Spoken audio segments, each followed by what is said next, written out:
موضوع الدرس في إثبات المعاد وأحوال الأشقياء والسعداء سورة المدثر تفسير ابن كثير. الحمد لله رب العالمين والصلاة والسلام على أشرف الأنبياء وسيد المرسلين سيدنا محمد وعلى آله وأصحابه أجمعين. اللهم صل على سيدنا محمد وعلى آل سيدنا محمد كما صليت على إبراهيم وعلى آل إبراهيم في العالمين إنك حميد مجيد. أعوذ بالله من الشيطان الرجيم. بسم الله الرحمن الرحيم. كل نفس بما كسبت رهينة إلا أصحاب اليمين في جنات يتساءلون عن المجرمين ما سلككم في سقر قالوا لم نك من المصلين ولم نك نطعم المسكين وكنا نخوض مع الخائضين وكنا نكذب بيوم الدين حتى أتانا اليقين فما تنفعهم شفاعة الشافعين فما لهم عن التذكرة معرضين كأنهم حمر مستنفرة فرت من قسورة بل يريد كل امرئ منهم أن يؤتى صحفا منشرة كلا بل لا يخافون الآخرة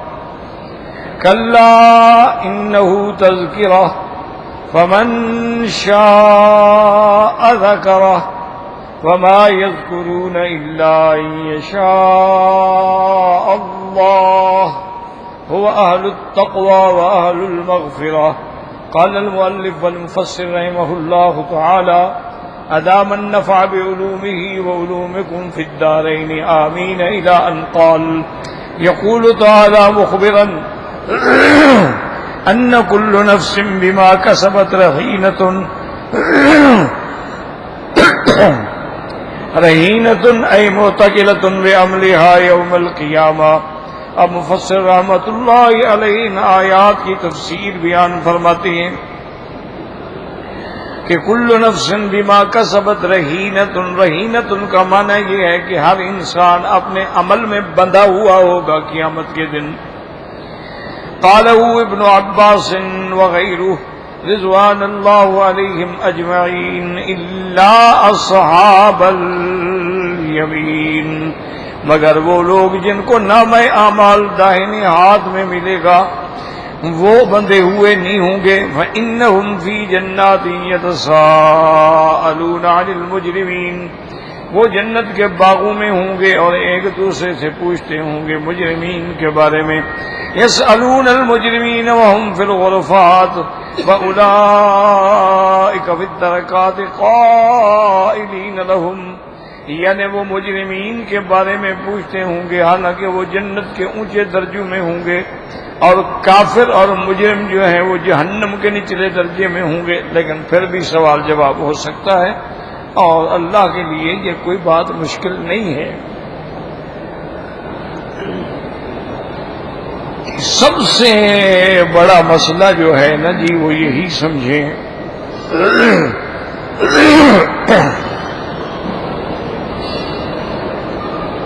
بعض مسائل ایسے ہوتے ہیں جن کو سمعی کہا جاتا ہے. یاد رکھو یعنی جو ہم نے سنے اور ایمان لے آئے. ہم نے دیکھا نہیں. اللہ پر ہمارا ایمان ہے لیکن ہم نے اللہ کو دیکھا نہیں ہے اور نہ کوئی دیکھ سکتا ہے. جنت و جہنم پر ہمارا ایمان ہے لیکن ہم نے نہیں دیکھا ہے. ملائکہ پر ہمارا ایمان ہے لیکن ہم نے نہیں دیکھا. صراط پر ہمارا ایمان ہے لیکن ہم نے نہیں دیکھا. میزان پر ہمارا ایمان ہے لیکن ہم نے نہیں دیکھا. حور عین پر ہمارا ایمان ہے لیکن ہم نے نہیں دیکھا. عذاب قبر پر ہمارا ایمان ہے لیکن ہم نے نہیں دیکھا. تو اس لیے یہ مسائل بصری نہیں ہوتے کہ ہم دیکھیں، یہ سبھی مسائل ہیں کہ اللہ نے قرآن میں اتارے، حضور پاک نے فرمایا، ہم ایمان لیں۔ اور اسی طرح یاد رکھیں کہ بعض مسائل ایسے ہوتے ہیں کہ جن کو انسان کسی حال میں سمجھ ہی نہیں سکتا، وہ ماورائے عقل ہوتے ہیں، خلاف عقل نہیں ہوتے، یعنی وہاں ہماری عقل کی رسائی نہیں ہو سکتی۔ ابھی آپ دیکھ لیں، دنیا میں بھی آپ دیکھیں کئی مسائل ہیں، پہلے کوئی تصور کر سکتا تھا کہ بھئی لوہا فضا میں اڑے گا؟ کوئی سوچ ہی نہیں سکتا۔ لوگ تو گاڑی کو بھی نہیں جانتے تھے، جن لوگوں نے ٹرین چلتی ہوئی نہیں دیکھی وہ نہیں جانتے تھے کہ بھی ایسا ہی ہو سکتا ہے کہ ٹرین ہو، انجن ہو، اس کے پیچھے سینکڑوں بندے، ہزاروں بندے بیٹھے ہوں، وہ بھاگ رہی ہو۔ لوگ جنہوں نے کار نہیں دیکھی تھی وہ کار کو بھی نہیں جانتے تھے کہ کار کیا چیز ہے۔ ہم چھوٹے چھوٹے ہوتے تھے، کسی کی گاڑی گزرے تو پیچھے بھاگ پڑتے تھے، ہم اس کو پکڑ تھوڑا رہے ہیں یا پکڑ سکتے ہیں، دیکھ رہے ہیں۔ اچھا، مٹی اڑ رہی ہوتی تھی، کچی سڑکیں ہوتی تھی، سارا مٹی مٹی ہو جاتے تھے، شوق ابھی یہ کیا چیز ہے جو بھاگ رہی ہے؟ بندے بھی اندر بیٹھے ہوئے ہیں، لوہے کی بلا ہے اور بھاگ رہی ہے۔ چونکہ ہم جانتے نہیں۔ جب آہستہ آہستہ علم آیا، ہم نے گاڑی بھی دیکھ لی، کار بھی دیکھ لی، ہوائی جہاز بھی دیکھ لی، تو اب ہمارا بالکل عین یقین ہو گیا، مشاہدہ ہو گیا۔ تو اس لیے ہمیشہ یاد رکھیں کہ بہت سارے ایسے مسائل بھی ہوتے ہیں۔ آج دیکھیں کہ یہود و نصارہ علوم جدیدہ پر اتنا آگے نکل چکے ہیں، اب ساری دنیا کے سامنے یہ سارے چیزیں جو ہیں، جتنی جدید ٹیکنالوجی ہے ساری ان کی ہے۔ ہم تو گھروں میں سوئے ہوئے ہیں نا، ہم نے تو آج تک ایک پانی کی بوتل بھی نہیں بنا سکے۔ جتنی جدید علوم ہے، ابھی ہی موبائل دیکھ لو، ٹیلی فون دیکھ لو، ٹی وی دیکھ لو، آئی پیڈ دیکھ لو، یعنی عجیب چیزیں۔ اچھا، سواری کے ذریعے وہ چاند پہ پہنچ گئے، وہاں سے مٹی بھی لے آئے۔ بہت سارے مولوی تو ہمارے پہلے مانتے ہی ہیں بھی چاند پہ کیسے جا سکتے؟ بھائی اب تو وہ کہتا دیکھ لو ٹی وی میں جا رہا ہے، اتر رہا ہے، اوپر چہل قدمی کر رہا ہے، وہاں سے چیزیں اٹھا رہا ہے، ایک ایک پل کا کیمرہ دکھا رہا ہے۔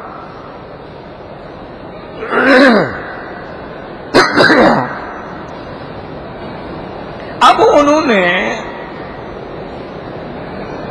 کمرشل جہاز، یعنی جو سواریاں لے جانے والے ہیں نا، اب ان کو بھی وہ تیار کر رہے ہیں، ابھی ایک سال میں مارکیٹ میں آ جائیں گے، جو بغیر ڈرائیور کے چلیں گے، بغیر پائلٹ کے، کوئی پائلٹ۔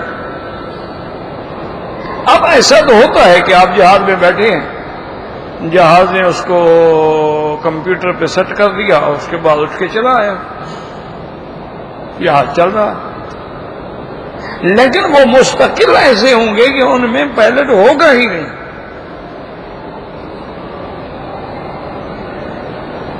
اب بظاہر آدمی کے لیے کتنی بڑی مشکل بات ہے۔ انہوں نے آب دوزیں بنا دی ہیں، آب دوز میں انسان ہے اور وہ سمندر کی تہہ میں چلی جاتی ہے اور مہینوں نیچے رہتی ہیں، آدمی بھی اندر ہے، ان کو آکسیجن بھی مل رہا ہے، ہوا بھی مل رہی ہے، ہر چیز مل رہی ہے۔ لیکن اتنی ترقی کے باوجود برمودا مثلث جو ہے، آج تک وہاں ان کا عقل بھی نہیں پہنچا ہے۔ ساری دنیا کے سائنسدانوں نے زور لگا لیا، نہیں سمجھ آیا۔ اللہ نے اسی دنیا میں ایک خطہ پیدا کر دیا ہے، جو چیز اس کے اوپر گزرتی ہے بس فوراً وہ کھینچ لیتا ہے اپنے اندر۔ ہوائی جہاز 20,000 فٹ کی بلندی پہ جا رہے، فوراً اور گیا اور غرق ہو گیا، کدھر گیا کوئی پتہ نہیں۔ زور لگا لیا، ایسے جہاز تیار کیے کہ جو ہر قسم کے کیمرے سے لیس تھے تاکہ ہر لمحے کی فوٹو لائی جائے، لیکن وہ جہاز بھی گئے، پریشان ہے کہ کیا بات۔ اچھا، اب ایک اور ان کے لیے مشکل بنی ہوئی ہے کہ جی اڑن تشتریاں ہیں، اڑتی ہیں، پتہ نہیں کیا بلا ہے، وہ آتی ہیں، اڑتی ہیں، چلی جاتی ہیں۔ اب یہ پاگل ہوئے ہیں کہ یہ ہے کیا بلا، یہ کسی دشمن ملک نے تو کوئی چیز ایجاد نہیں کی کہ آئے ہم پہ مارے، کوئی ہم سارے ختم ہو جائیں، ہمیں تو پتہ نہیں لگ رہا نا کہ ہے کیا، روکیں گے کیسے؟ تو معنی یہ ہے کہ اللہ کی مخلوق میں ایسی چیزیں بھی موجود ہیں جو ماوراء عقل ہیں، ابھی ہمارا عقل وہاں نہیں پہنچا۔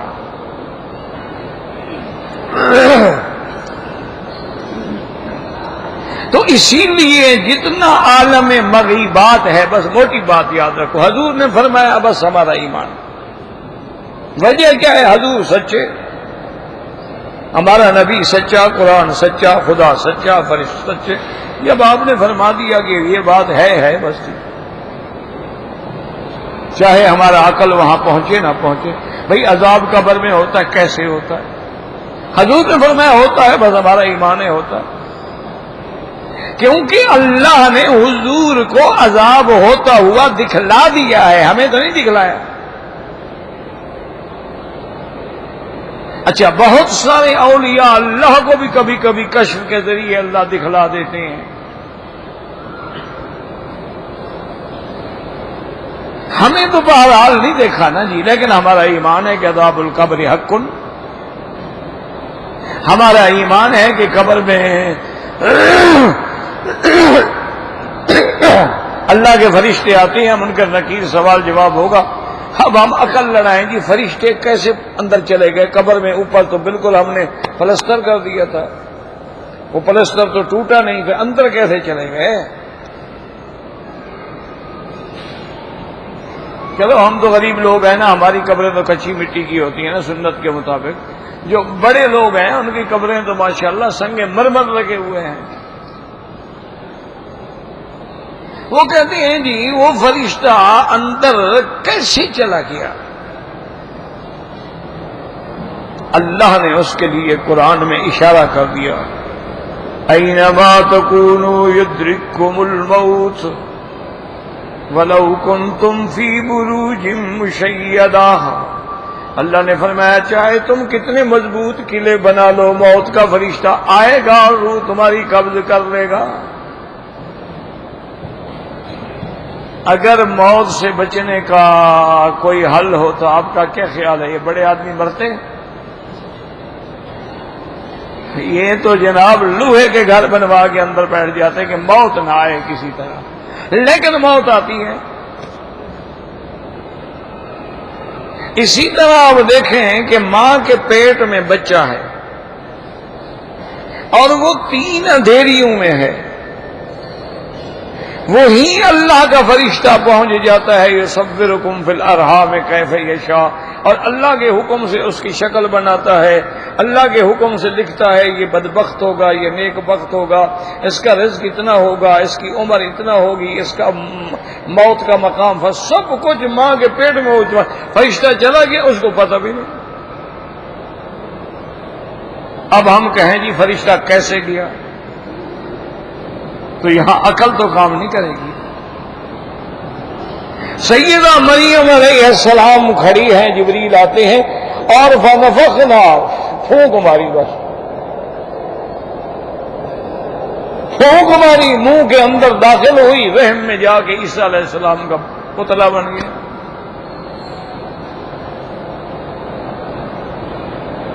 اب کوئی تصور کر سکتا ہے کہ بھئی منہ کے ذریعے پھونک اندر چلی گئی؟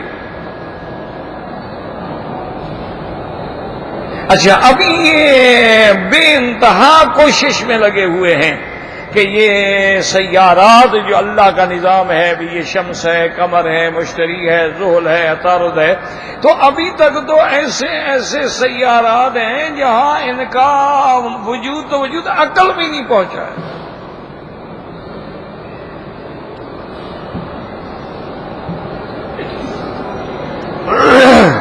اچھا، ایک حدیث مبارک میں ہمیں ایک عجیب اشارہ ملتا ہے. حضرت ابن عباس جیسا آدمی اس کا راوی ہے، انہوں نے فرمایا کہ ہر زمین میں اللہ کا کعبہ ہے، ہر آسمان میں اللہ کا کعبہ ہے. وہ کہتے ہیں بیت المعمور جو ہے وہ تو 7ویں آسمان پہ ہے، اس کے نیچے 6 پہ ہے، 5ویں پہ ہے، 4 پہ ہے، 3 پہ ہے، 2 پہ ہے، پہلے پہ ہے، پھر زمین پہ اللہ کا کعبہ ہے. اسی طرح ایک حدیث سے ہمیں یہ بھی اشارہ ملتا ہے کہ یہ جو نظام ہمارے سامنے ہے، اسی طرح ہر زمین کے اندر ایک چاند بھی ہے، سورج بھی ہے.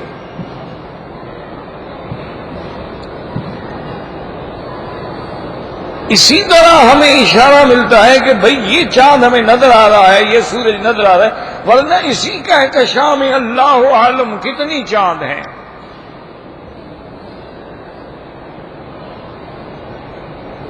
کتنے سیارات ہیں، کتنے ثوابت ہیں، کتنے متحرکہ ہیں، یعنی کتنے سیارات ایسے ہیں جو اپنے مقام پہ جمے ہوئے ہیں، کتنے ہیں جو حرکت کر رہے چل رہے ہیں، لیکن ہمارا عقل وہاں نہیں پہنچ.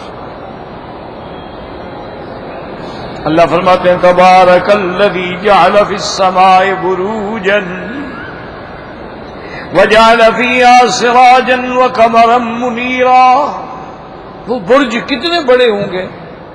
یہاں تو ایک ٹاور دیکھتے ہو نا کوئی 50-60 بندہ تو آپ حیران ہو جاتے ہیں. اللہ کے برج کتنے ہوں گے جن میں سورج آ جاتا ہو. سورج جو ہے وہ تمہاری زمین سے 16 گنا بڑا ہے. یہ جو زمین ہے نا پوری، اس کو 16 سے ضرب دو تو سورج کا قطر نکلے گا. اور اتنا بڑا سورج برج کے اندر ہے، تو وہ برج اور ٹاور کتنا بڑا ہوگا. تم تو یہ ٹاور دیکھ کے حیران ہو نا، تم تو ایفل ٹاور دیکھ کے حیران ہو کہ جی پیرس میں 124 منزلہ ٹاور ہے. اچھا، اسی طرح ایک آرکیٹیکٹ نے کینیڈا میں ایک ایسا ٹاور بنایا ہے جو تقریباً 104 منزل ہے. اچھا، وہ ٹاور اس نے ایسا بنایا ہے کہ یوں معلوم ہوتا ہے کہ بس ابھی گر گیا، ابھی گر گیا، ابھی گرے گا. اور اس کے نیچے کھڑے ہوں نا تو آدمی کی چیخیں نکل جاتی ہیں. ہاں، وہ سالوں سے کھڑا ہے، وہ گرتا نہیں ہے. اس کی طرح انہوں نے آرکیٹیکٹ نے تکنیک ایسی رکھی ہے. اور یہ بھی شکر کرو، یہ جتنے کام ہیں نا سب مسلمانوں نے کیے ہیں، کافر اب بھی نہیں کر سکتے. وہ شکاگو میں جو سب سے بڑا ٹاور ہے نا 104 منزلہ، وہ ایک بنگالی آرکیٹیکٹ نے بنایا ہے. اس کا نام تھا ضیاء الرحمان. وہ بنگال بنگلہ دیش کا جو غریب ملک ہے اس نے بنا کے دیا ان کو. لاس ویگاس میں اٹلانٹک سٹی میں ایم جی گرانڈ ہے، لیگزر ہے، بڑے بڑے جو ان کے عجائبات ہیں نا سب مسلمانوں نے بنائے ہیں. یہ ان کو ابھی بھی اتنا عقل نہیں ہے. یہ تو ہماری بدقسمتی ہے نا کہ ایک ہم مسلمان ہیں، بس کھاؤ پیو، دھوکہ کرو، فریب کرو، فراڈ کرو، عورتوں کے فوٹو مردوں کے کامے پہ لگا دو، مردوں کے عورتوں پہ لگا دو، پاسپورٹ بدل دو. ہم اس میں ماشاءاللہ اتنے آگے ہیں کہ افسران دیکھتے ہیں نا کو پکڑتے ہیں، وہ کہتے ہیں یار تمہیں کوئی ہندوستانی پاکستانی بنگالی نہیں ملا، یہ تم نے کسی غلط استاد سے بنوایا ہے. ہم اس میں ترقی کر رہے ہیں. چوری کیسے کریں، نشہ کیسے بیچیں،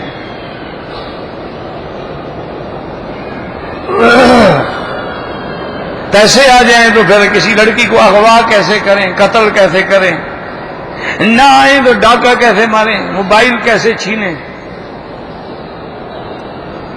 ہم اس میں جا رہے ہیں. انا للہ و انا الیہ راجعون. مسجدوں میں جا کے آج میں پڑھ رہا تھا، مسجد میں ایک مولوی صاحب بیچارے قاری صاحب پڑھا رہے تھے، مسجد میں بدبخت نے داخل ہو کے ان کو گولی ماری.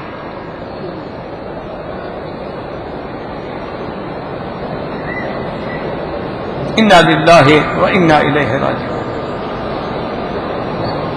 لیکن یاد رکھیں کہ یہ سارا جو عالم مغیب یہ ساری بحث میں نے کیوں کی ہے؟ اس لیے کی ہے کہ بھی جہنمی جہنم میں ہوں گے، تو جہنم میں آگ ہے کہ نہیں ہے؟ جہنم ہے کیا؟ آگ ہے نا، نارن حامیہ ہے نا۔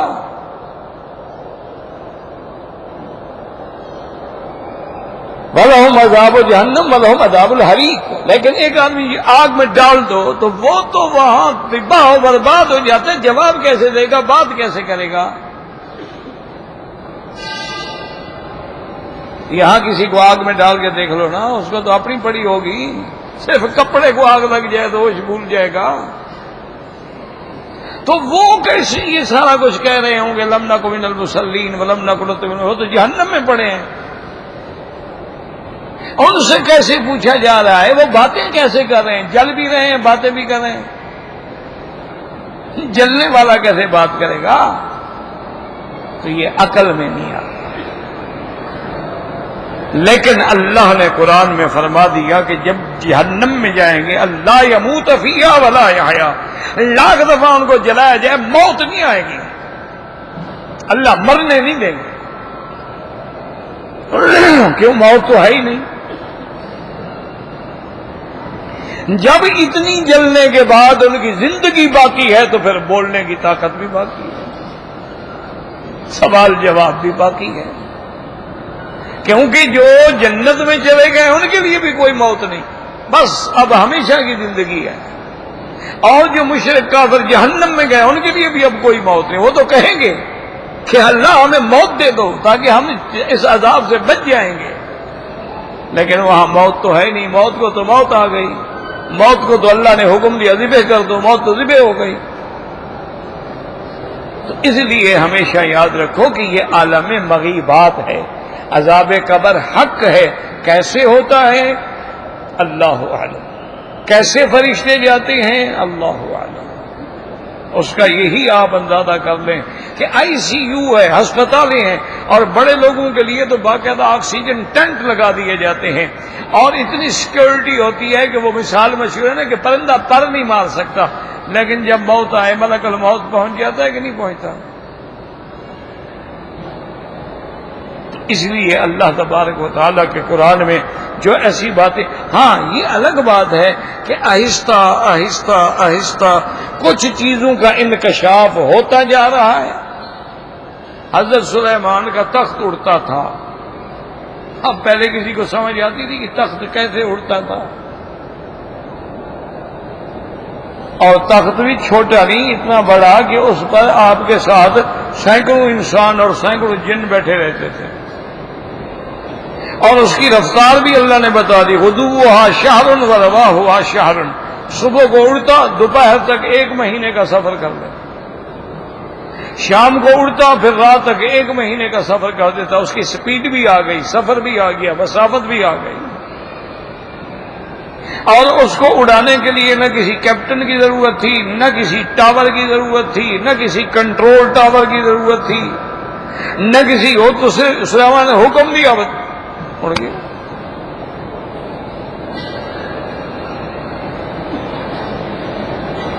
جہاں حکم دیا اتر گیا۔ یہ چیزیں آپ کی سمجھ میں نہیں آتی ہیں، لیکن اب جب ہوائی جہاز بن گئے تو اب بندہ کہتے ہیں ہاں یار پھر ٹھیک ہے، پھر سلیمان اگر انسانوں کا بنایا ہوا ہوائی جہاز اڑ سکتا ہے تو اللہ کا بنایا ہوا نہیں اڑ سکتا؟ بھائی بات ٹھیک ہے، سلیمان السلام کا قصہ ٹھیک ہے۔ اب آتا ہے کہ ہدہد نے آگے بات کی۔ اب جب یہاں ہم دیکھتے ہیں کہ طوطوں کو انہوں نے ایسا سکھایا ہوا ہے کہ وہ جناب ہر بات کرتا ہے۔ اچھا، ہمارے اپنے جامعہ اشرفیہ لاہور میں جو بہت بڑا جامعہ ہے ماشاءاللہ، اس میں ایک طوطا تھا، وہ ماشاءاللہ پوری سورت یاسین پڑھ جاتا تھا۔ امام حرم حضرت شیخ سبیل اللہ ان کو صحت و عافیت عطا فرمائے، وہ جب وہاں تشریف لے گئے تو جامعہ والوں نے کہا کہ حضرت ہمارا پہلے ایک چھوٹا طالب العلم ہے، اس کا سبق سن لیں آپ۔ تو آپ نے سمجھا کہ کوئی چھوٹا بچہ ہوگا، وہ طوطا لے آئے، کہا کہ جی یہ ہماری جامعہ کا طالب ہے، اس کا سبق سنیں۔ اب جناب طوطا یاسین پڑھ رہا ہے اور امام صاحب حیرت میں دنگ بیٹھے ہوئے۔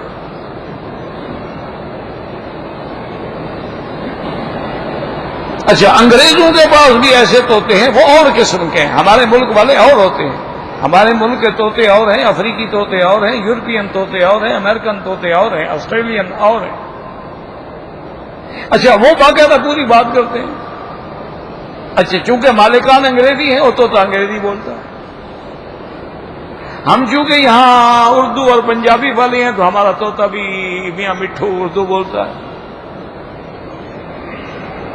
تو اگر یہ پرندے بول سکتے ہیں تو کیا حضرت سلیمان علیہ السلام کے سامنے ہدہد آ کے رپورٹ نہیں پیش کر سکتا؟ تو اللہ کا قرآن سچا ہوتا جا رہا ہے کہ دشمنوں کے پردے جو پڑے ہوئے تھے وہ آنکھوں سے ہٹتے جائیں، کھل جائیں۔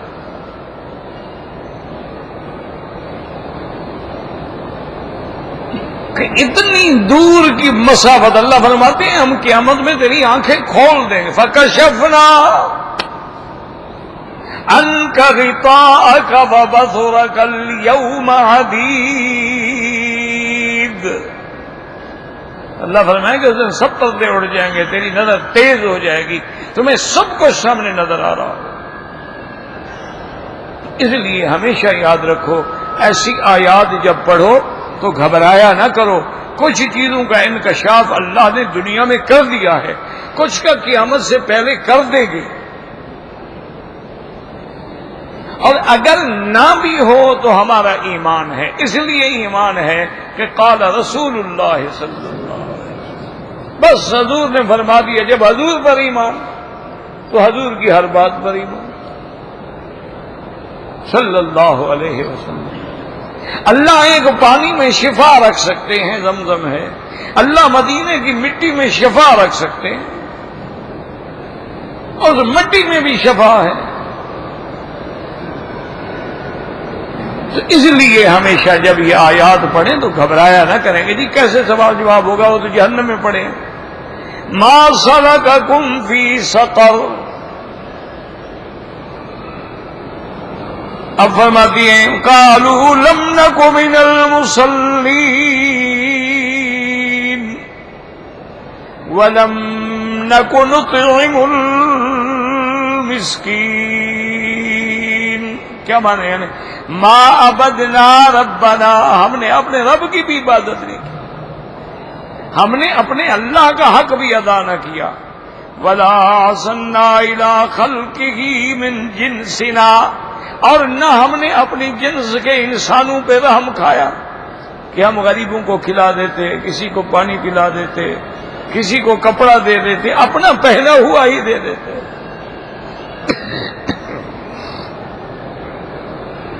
وَكُنَّا نَخُوضُ مَعَ الْخَائِضِينَ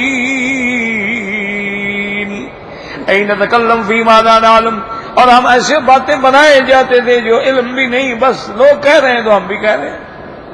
وَقَالَ قَتَادَةُ كُلَّمَا غَوَىٰ غَاوٍ غَوَيْنَا مَعَهُ، حضرت قتادہ فرماتی ہیں اس کا ترجمہ یہ ہے کہ جب بھی کوئی گمراہ ہمیں ملتا ہم اس کے ساتھ ہو جاتے، ہم بھی گمراہ ہو جاتے۔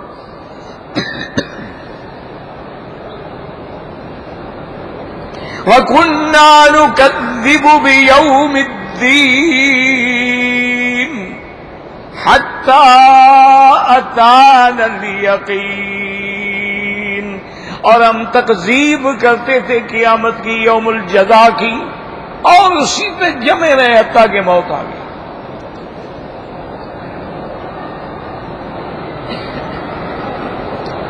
قولی تعالی وَاعْبُدْ رَبَّكَ حَتَّى يَأْتِيَكَ الْيَقِينُ، یقین مانا موت۔ وقال رسول اللہ صلی اللہ علیہ وسلم عثمان مظعون فقد جاء الیقین من ربی، اسی لیے حدیث پاک میں آتا ہے کہ میرے آقا نے رحمت دو عالم نے فرمایا کہ عثمان بن مظعون جو ہے اس کو آیا یقین اپنے رب کی طرف سے، یعنی موت۔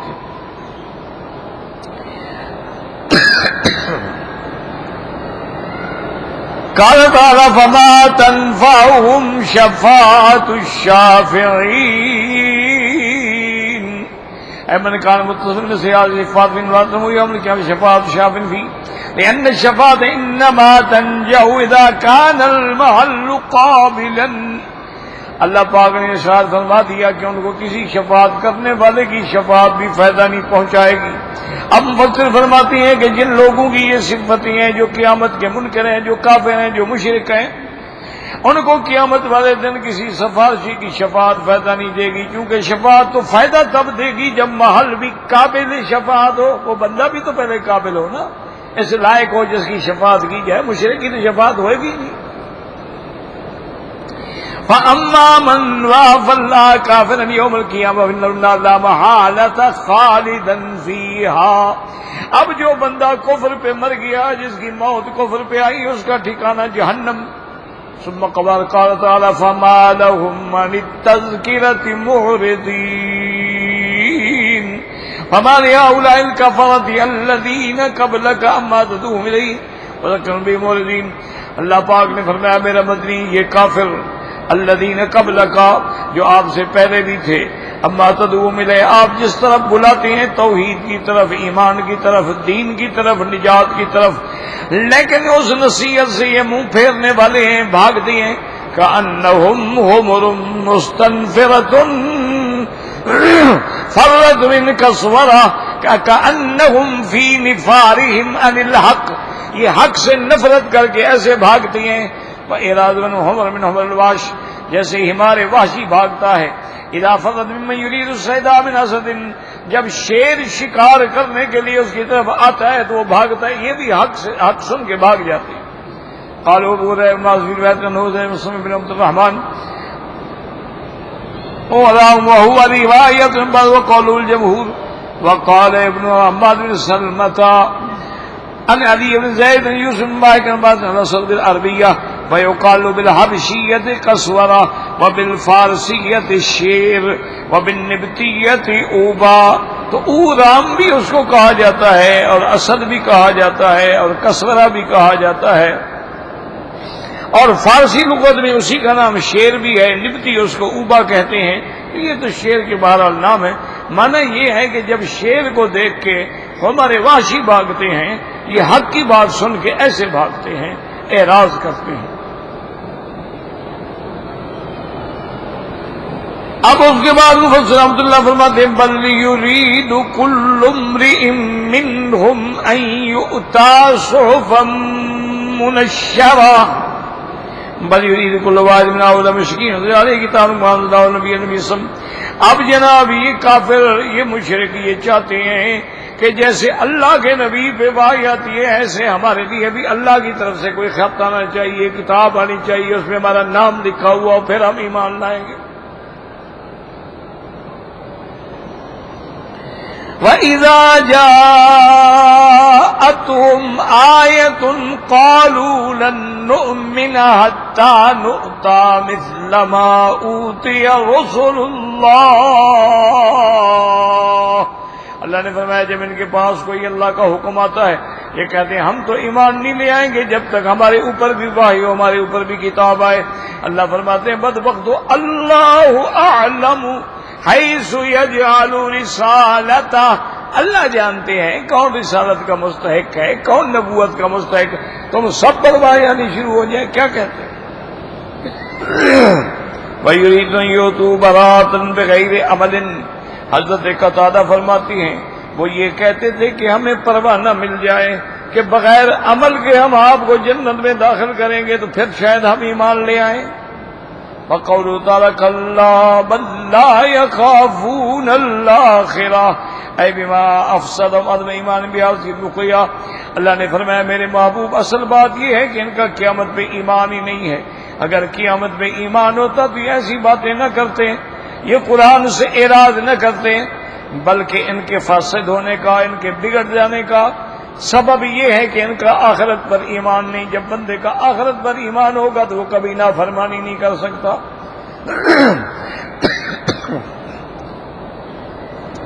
ثم قال تعالی کلا انہ تذکرہ ای حقا ان القرآن تذکرۃ، قرآن ایک نصیحت ہے، فمن شاء ذکرہ، جو چاہے اس نصیحت کو قبول کرے، وما يذكرون الا ان يشاء اللہ، اور یہ نصیحت نہیں قبول کر سکتے مگر جب تک اللہ نہ چاہے. جیسے اللہ نے فرمایا ما تشاءون الا ان یشاء اللہ، جو کچھ تم چاہتے ہو وہ نہیں ہوگا جب تک اللہ نہ چاہے. فرمایا ہوا اہل التقوی و اہل المغفرہ، ای ہوا اہل ان یخاف منہ وہو اہل ان یغفر ذنب من تاب الیہ واناب.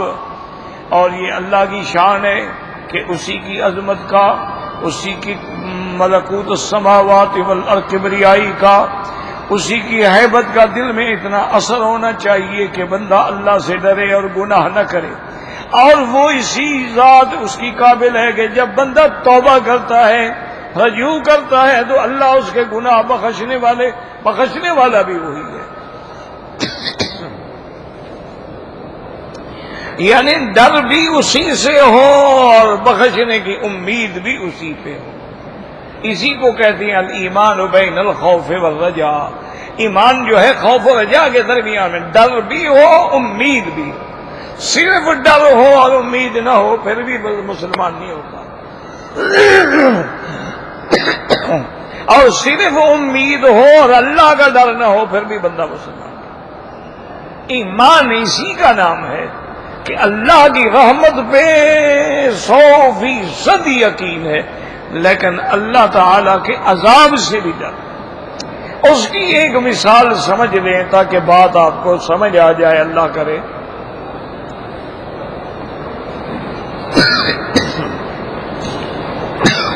لا حول ولا قوة الا باللہ. حضرت عمر رضی اللہ تعالی عنہ فرماتے تھے کہ اگر قیامت والے دن یہ اعلان ہو جائے کہ ساری مخلوق جنت میں جائے گی، صرف ایک بندہ نہیں جائے گا، فرمایا میں ڈرتا ہوں کہ پتہ نہیں وہ بندہ میں نہ ہوں.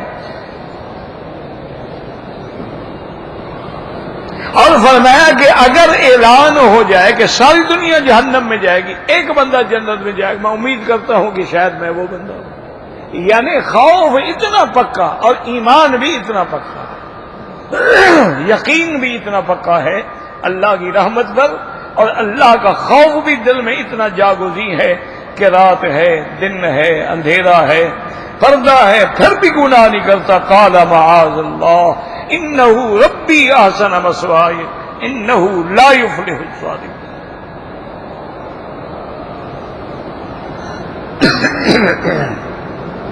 وقال الامام احمد بن زید بن الحباب قال اخبرني سهيل اخو حزم قال حدثنا ثابت البناني عن انس بن مالك رضي الله تعالى عنه قال قرأ رسول الله صلى الله عليه وسلم هذه الآية هو أهل التقوى وأهل المغفرة وقال قال ربكم أنا أهل أن اتقى فلا يجعل معي إله فمن اتقى أن يجعل معي إلها كان أهلا أن غفر له.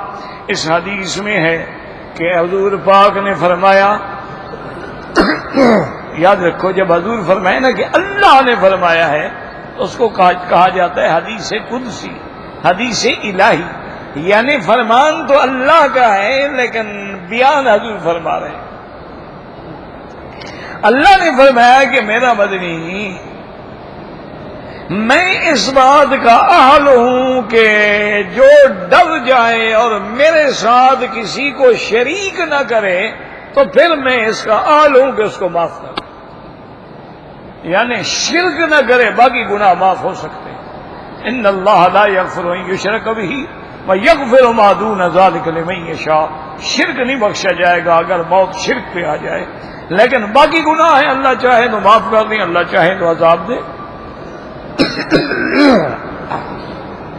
ورواه الترمذي وابن ماجه من حديث زيد بن الحباب والنسائي من حديث المعافى ابن عمران كلاهما عن سهيل بن عبد الله القطعي به. وقال الترمذي حسن غريب وسهيل ليس بالقوي. ورواه ابن اياد بن ابيه عن هدية بن خالد سهيل به. وهكذا رواه ابو يعلى والبزار والبغوي وغيرهم من حدیث سوید القطعی به آخر تفسیر سورۃ المدثر للہ الحمد والمنہ. انشاءاللہ زندگی کی پھر سورۃ القیامت کی تدریس ہوگی، لیکن یاد رکھیں کہ انشاءاللہ درس جو ہے وہ جمعہ کے دن نہیں ہوگا، ہفتے کو ہوگا انشاءاللہ.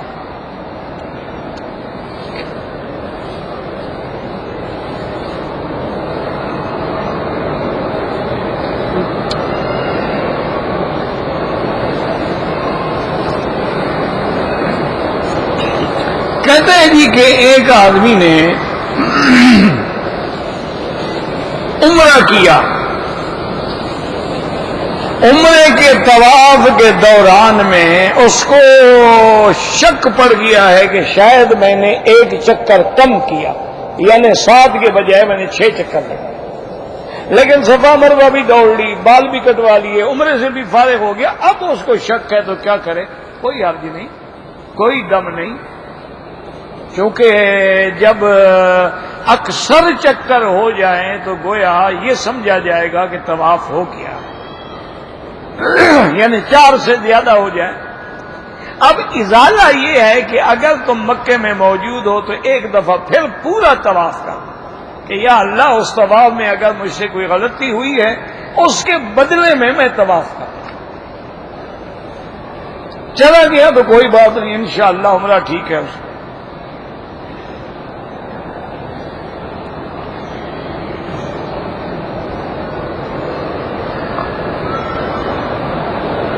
کہتے ہیں جی کہ اگر آدمی پاکستان سے آیا ہے، احرام باندھا ہوا ہے، تھکا ہوا ہے، 2-4 گھنٹے لیٹ جائے بعد میں عمرہ کرے، کوئی حرج نہیں، بالکل کوئی منع نہیں. اب یہ تو نہیں نا کہ وہ تھکا ہوا ہے اور نیند کا غلبہ ہے، اس کو پتہ ہی نہیں میں کیا کر رہا ہوں، اس سے بہتر ہے کہ آرام کر لے، تیار ہو کے فریش ہو کے جائے. ہاں اگر وہ ٹھیک ہے، تھکاوٹ نہیں ہے، تو پھر افضل یہی ہے کہ پہلے عمرہ کرے.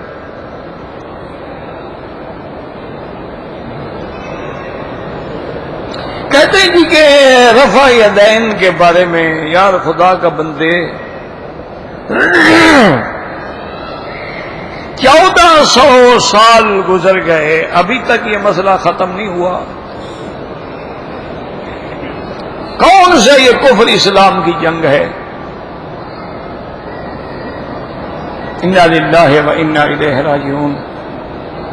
کچھ ہمارے نوجوان ساتھیوں نے اس مسئلے کو ایسا معرکۃ الاعلی مسئلہ بنا دیا ہے کہ گویا جو رفع یدین نہیں کرتا نعوذ باللہ اس کی نماز ہی نہیں ہوتی.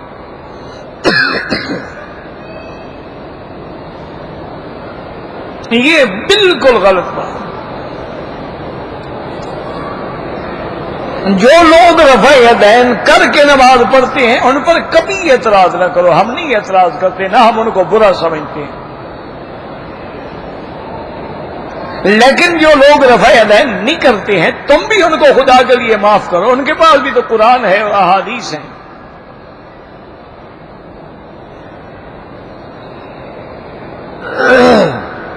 سب سے پہلی چیز یہ ہے کہ قرآن کا منشا یہ ہے کہ نماز میں سکون ہوتا، اور دوسری ایک حدیث نہیں کئی حدیثیں ہیں، حضرت ابن عمر سے ہے، حضرت عبداللہ بن مسعود سے ہے، حضرت علی سے ہے. اور امام مالکی امام دار الحجرہ اتنا بڑا امام رحمت اللہ علیہ فرماتے ہیں، وہ کہتے ہیں میں نے تو نہیں دیکھا اپنی زندگی میں کسی کو رفع یدین کرتا ہوا. اتنا بڑا امام. اور اسی طرح امام ابو حنیفہ رحمت اللہ علیہ کا اور ایک اور امام رحمت اللہ علیہ کی آپس میں بات ہوئی تو امام صاحب نے کہا کہ حضرت آپ کے پاس کوئی ایک قولی حدیث ہے حضور نے حکم دیا ہو رفع یدین کرو؟ اگر ہے تو آپ بتائیں، میں کرتا ہوں. اور قولی اور فعلی کا جب آپس میں ٹکراؤ ہوگا ترجیح قولی کو ہوتی ہے، ہمیشہ یاد رکھو، کیونکہ فعلی جو ہے وہ جواز کے لیے ہوتی ہے. حضور سے رفع یدین فعلی ثابت ہے، ہم اس کے منکر نہیں ہیں. لیکن احادیث مبارک اس پہ بھی دلالت کرتی ہیں کہ حضرت عبداللہ بن مسعود کھڑے ہو کے نماز پڑھا کے فرماتے ہیں میں ایسی نماز پڑھ کے دکھاتا ہوں جیسے حضور نے پڑھی ہے، اور آپ نے تکبیر تحریمہ میں رفع یدین کی، اس کے بعد رفع یدین نہیں کی۔ تو اس لیے اس مسئلے کو اتنی بڑی اہمیت دینا، اور لڑائیاں اور جھگڑے اور فساد، اشتہارات اور انعامات اور مناظرات اور اس کے اوپر مقالات اور محاضرات، مجھے تو آج تک سمجھ نہیں آئی بھائی۔ حالانکہ ایک صحیح حدیث میں اس کے حضور کی منع بھی آئی ہے کہ مالی اواکم رافعی ایدیکم، کیوں ہاتھ اٹھاتے ہو؟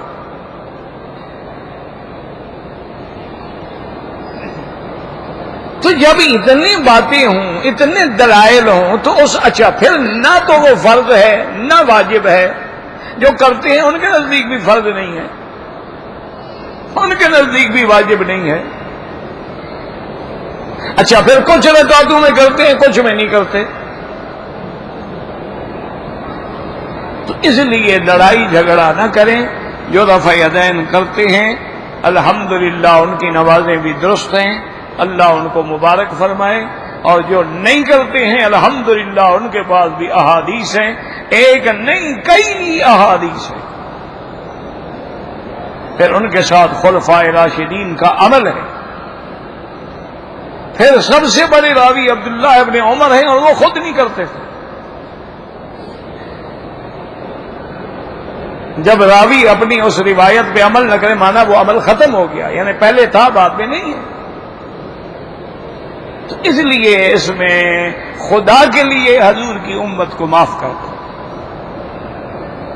یہ کوئی ایسے مسئلے نہیں ہے کہ ہم اس پر اپنا دماغ کو، اپنی طاقتوں کو، اپنی علمی قوتوں کو صرف کریں کہ کبھی اس پہ ہم لڑ رہے ہیں، کبھی کتنی ٹانگیں کھولیں کتنی نہ کھولیں، کبھی کہاں ہاتھ باندھیں کہاں نہ باندھیں، کبھی نماز میں ٹوپی پہنیں یا نہ پہنیں۔ خدا کا خوف کرو یار۔ کفر اسلام کو مٹا رہا ہے، کفر دوسرا قرآن چھپا رہا ہے، کفر صحابہ اہل بیت کے دشمن پیدا کر کے آپس میں لڑا رہا ہے، کفر ہمارے درمیان میں خون ریزیاں کرا رہا ہے، اور ہم اس جھگڑے میں پڑے ہوئے ہیں۔ کبھی بھی نہیں سنیں گے آپ نے ان نوجوانوں نے کبھی کسی باطل فرقے کے خلاف تقریر کی ہو، کبھی انہوں نے شیعہ کے ساتھ بیٹھ کے مناظرہ کیا ہو، کبھی انہوں نے قادیانیوں کے خلاف بیٹھ کے مناظرہ کیا ہو، یا مکالمہ یا محاضرہ یا کوئی مقالہ لکھا ہو، کوئی ایک آدھے مولوی نے لکھ دیا ہوگا اللہ عالم، ورنہ یہ نہیں، یعنی اس کو انہوں نے اپنا اوڑھنا بچھونا نہیں بنایا۔ جو مسجد میں آ رہے ہیں نماز پڑھ رہے ہیں، خدا کا شکر کرو۔ کفر پھیلانے کے لیے ہر جگہ انٹرنیٹ ہے، اپنا یوٹیوب ہے، اس فیس بک ہے، ٹویٹر ہے، کمپیوٹر ہے، انٹرنیٹ ہے، اور حق کہنے کے لیے تو چند مولوی ہیں بیچارے جو مسجدوں میں اور ممبروں پہ اور جمعہ کے دن اور عیدین کے دن بیٹھ کے تقریریں کرتے ہیں، جن کی آواز 400 آدمی بھی نہیں سنتا ہوگا۔ تو ان کو بھی ہم لڑاتے رہیں تو نتیجہ کیا نکلے گا؟ اس لیے خدا کے لیے یہ کوئی مسائل منسوخ نہیں ہیں، یہ کوئی نص قطعی نہیں ہے، یہ کوئی فرض واجب نہیں ہے، اور پوری کائنات میں ایک آدمی، ایک محدث، ایک فقیہ، ایک عالم ایسا پیدا نہیں ہوا جس نے لکھا ہو کہ رفع یدین کے بغیر نماز نہیں ہوتی۔ اگر ہے تو اس کا حوالہ دے دیں ٹھنڈے دل سے کہ جی یہ دیکھیں امام بخاری نے لکھا ہے جو رفع یدین نہ کرے نماز نہیں ہوتی۔ ایک ہے رفع یدین کرو، ایک ہے کہ نہ کرنے والے کی نماز نہیں ہوتی۔ بہرحال کم از کم مجھے بخش دو، بہت سارے مولوی ہیں اس کام کے لیے، رفع یدین پر زور دینے والے بھی بہت سارے ہیں، اور ان کے خلاف مناظرے کرنے والے بھی بہت سارے ہیں۔ ایک مولوی کو بخش دو۔ میں تو کسی کو برا نہیں کہتا، نہ کسی کو برا سمجھتا ہوں، نہ کبھی الحمدللہ کسی پہ اعتراض کیا. امام رفع دین کرتے ہیں، ہم نہیں کرتے، کوئی بات نہیں، کوئی مسئلہ نہیں.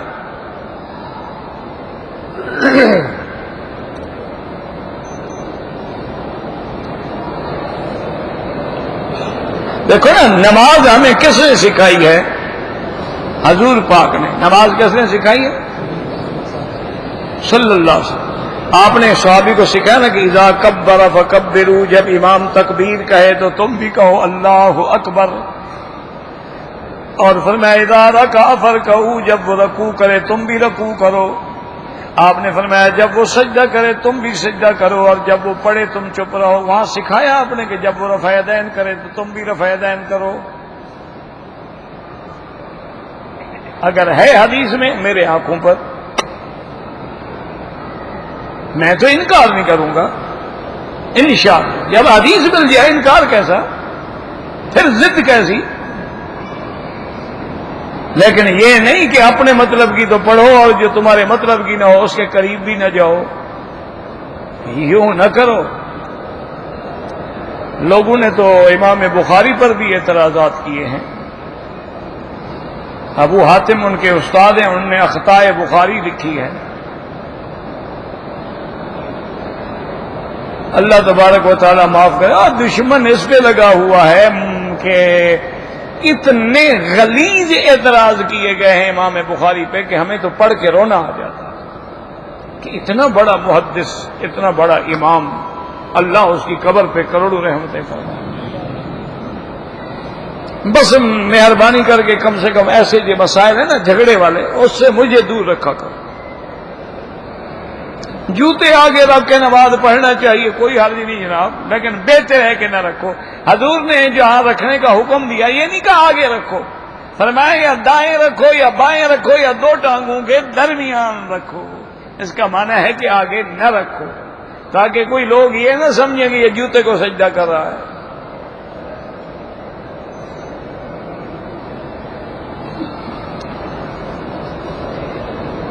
کہتے جی ہندو شیعہ کے نزدیک جو ہے عورت سے مصافحہ کرنا جائز ہے، اور عورت کی اجازت ہو تو اس کو الٹا طریقے سے بھی استعمال کیا جا سکتا ہے. تو ہمیں کیا لعنت ہو، ہم ہندو پر بھی اور ایسے کرنے والوں پر بھی لعنت بھیجتے ہیں. حضور نے فرمایا من اتا فی دبر امرأۃ، اس پہ لعنت ہے. ہم تو ہم لعنت بھیجتے ہیں، ہمیں کیوں بتاتے ہو بھائی؟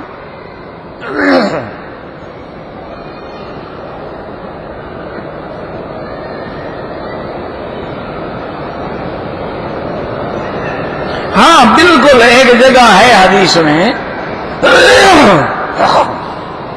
کہ ایک آدمی بڑی جنگ لڑ رہا تھا. صحابی کہہ رہے واہ واہ واہ واہ ماشاء اللہ، بھی آج تو یہ جنت لے گیا. حضور نے فرمایا تمہیں کیا پتا ہے، مجھے دکھایا گیا ہے کہ اس کے اوپر جہنم کی آگ جل رہی ہے. تو بعد میں تحقیق ہوئی تو اس نے مال غنیمت سے کچھ چیز چرائی تھی، اس کی وجہ سے اللہ ناراض ہو گیا. جس آدمی نے خواب میں حضور کو دیکھا وہ جنت میں جائے گا انشاءاللہ. پہلے کلمہ پڑھتا ہے کہ نہیں؟ تم تو خواب کی بات کرتے ہو. ابو جہل نے تو آنکھوں سے دیکھا تھا، وہ تو سیدھا جہنم میں جل رہا ہے. مکے کے تمام کافر مشرکوں نے حضور کو نہیں دیکھا تھا. ایمان ہو اور پھر خواب میں دیکھے تو بڑی بات ہے نا. ایمان ہی نہ ہو تو پھر کیا ہے؟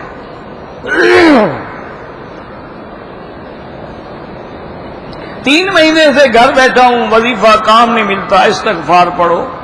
2 رکعت نماز صلاۃ الحاجہ کی نیت سے پڑھ کے روز دعا مانگو اللہ سے، اللہ رزق دیں گے.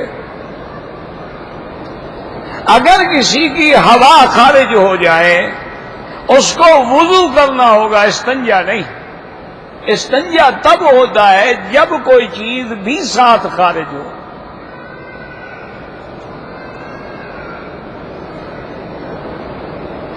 حضور کے اشارے سے چاند ٹکڑے ہوا تھا، بالکل ہوا تھا، ہمارا ایمان ہے. آپ کا موجودہ شق القمر یعنی احادیث سے ثابت ہے، قرآن سے ثابت ہے. میں نے جب داڑھی رکھی ہوئی ہے تو مجھے کوئی جاتا ہوں تو سب مجھے تنگ کرتے ہیں. اسی لیے اچھی بات ہے نا، جتنا وہ تمہیں تنگ کریں گے تمہارے درجے بلند ہوں گے، ان پہ لعنتیں پڑیں گی. تم تو خوش ہونا چاہیے کہ لوگوں کی مخالفت کے باوجود حضور کی سنت پہ چل رہے ہو. یہی تو ایمان ہے کہ لوگ گالیاں دیں، لوگ کانٹے راستے میں بچھائیں، لوگ انگاروں پہ لٹائیں اور بلال کہے احدن احدن احدن. یہی تو دین ہے. تم تو خوش قسمت ہو. تو اور داڑھی لمبی کرو، جتنا وہ جلتے ہیں جلنے دو بدبختوں کو. اور ان کو یہ بھی بتلا دو سنت رسول پر جو اعتراض کرتا ہے وہ کافر ہو جاتا ہے، اس کا نکاح بھی ختم ہو جاتا ہے.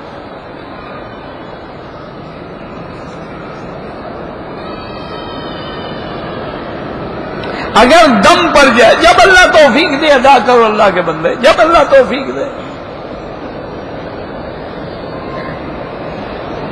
پھوپھی کی سوتیلی پوتی سے آج ہی نکاح ہو سکتا ہے. ہم ایسے ایسے رشتے لکھتے ہیں ہمارے عقل میں بھی نہیں آتے، ہم کیا کریں. اندازے سے مسئلہ بتا دیتے ہیں. سمجھ مجھے ابھی بھی نہیں آئی کہ پھوپھی کی پتہ نہیں کون سی پوتی. ایک آدمی کی والدہ اللہ شفا عطا فرمائے. ایک آدمی حج پہ آنا چاہتا ہے، اللہ سب کو نصیب فرمائے. میری خالہ داد بہن کا آپریشن، اللہ شفا عطا فرمائے. حضرت عمر کی شہادت کے بعد ام کلثوم کا نکاح کس سے ہوا اللہ عالم. حضرت عمر کا نکاح تو ہوا ہے، آپ کے بعد کس سے ہوا اللہ جانتا ہے. جس چیز کا پتہ نہ ہو میں کیسے بتا دوں.